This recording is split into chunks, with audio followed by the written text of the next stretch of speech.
Hello बच्चों, चलिए इस प्रश्न को पढ़ते हैं और समझते हैं कि प्रश्न में हमें क्या बोला गया है। ठीक है, तो हमारा यहाँ पे प्रश्न दिया गया है कि यहाँ पे एन सी 1 बटा एन सी 0 जोड़ 2 गुणा एन सी 2 बटा एन सी 1 जोड़ 3 एन सी 3 बटा एन सी 2। ऐसे ही हमारा यहाँ पे कहाँ तक गया है तो 15, फिर ये हमारा एन सी 15 बटा एन सी 14 तक। तो इसका मान क्या होगा ये हमसे पूछा गया है। ठीक है, तो यहाँ पे सबसे पहले हमें पता होना चाहिए कि जो हमारा यहाँ पे जो मान होता है, ठीक है, अगर हम बात करें सबसे पहले तो इस प्रश्न को हल करने से पहले मुख्य अवधारणा हम देख लेते हैं पहले।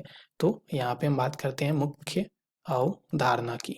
ठीक है, तो हमें सबसे पहले एक जो हमारा यहाँ पे जो हमारा रिजल्ट होता है वो हमें पता है। ठीक है, वो द्विपद प्रमेय से हम जानते हैं कि जो हमारा यहाँ पे C1 बटा अगर C0 है, ठीक है, यानी कि ऊपर में जो अंश में है वो हमारा NC1 बटा NC0 हो। ठीक है, इसको हम n भी लिख सकते हैं यहाँ पे, NC1 बटा NC0। ठीक है, ये हमारा फिर यहाँ पे दो जोड़ 2 गुना यहाँ पे अगर NC2 बटा यहाँ पे NC1। ठीक है, फिर ऐसे ही 3 गुना NC3 बटा NC2। ठीक है, ऐसे ही चलते जाता है हमारा ये श्रेणी और लास्ट में अगर हमारा यहाँ पे n से गुना हो, ठीक है, और ये NCn बटा n यहाँ पे Cn-1 हो। ठीक है, तो अगर ऐसा कुछ होता है तो इसका जो हमारा श्रेणी का जो योग होता है वो हमें पता है। वो हमें क्या होता है तो n गुना n जोड़ 1 बटा 2 के बराबर। ठीक है, ये हमारा मुख्य अवधारणा पे, इसी अवधारणा पे आधारित हम इस प्रश्न को हल करने वाले हैं।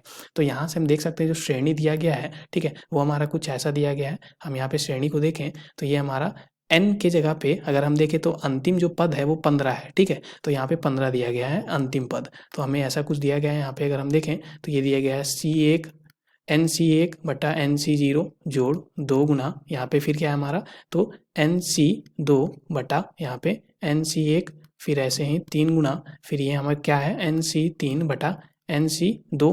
ऐसे ही हमारा चलता गया और फिर अंतिम में क्या है 15 गुना यहाँ पे क्या है NC15 बटा NC14। ऐसा ही कुछ दिया गया है। तो यहाँ से हम बोल सकते हैं तो इसका मान क्या होगा ये हमसे पूछा गया है। तो यहाँ से हम बोल सकते हैं कि यहाँ अंतिम पद में n जो है, ठीक है, n जो है वो हमारा 15 है। ठीक है, अगर n 15 है तो इस श्रेणी का योग हमें पहले से पता है। वो क्या होता है हमारा तो वो होता है n गुना n जोड़ 1 बटा 2। तो यहाँ पे n के जगह पे हम 15 रख देते हैं तो ये हो जाएगा 15 गुना 15 जोड़ 1 बटा 2। तो यहाँ से क्या आ जाएगा 15 गुना 16 बटा 2। तो यहाँ से देखिए तो ये 8 बार में कट जाएगा तो ये आ गया 15 गुना 8, यानी कि क्या आ गया हमारा 120। तो इस श्रेणी का जो योग आ रहा वो हमारा क्या आ रहा है 120 के बराबर। ठीक है, तो इस श्रेणी का मान हमारा 120 है। तो दिए गए विकल्पों में हम देख सकते हैं कि दूसरा विकल्प हमारा 120 है, इसलिए दूसरा विकल्प हमारा सही हो जाएगा। आशा करते हैं आपको इस प्रश्न का हल समझ में आ गया होगा। धन्यवाद बच्चों।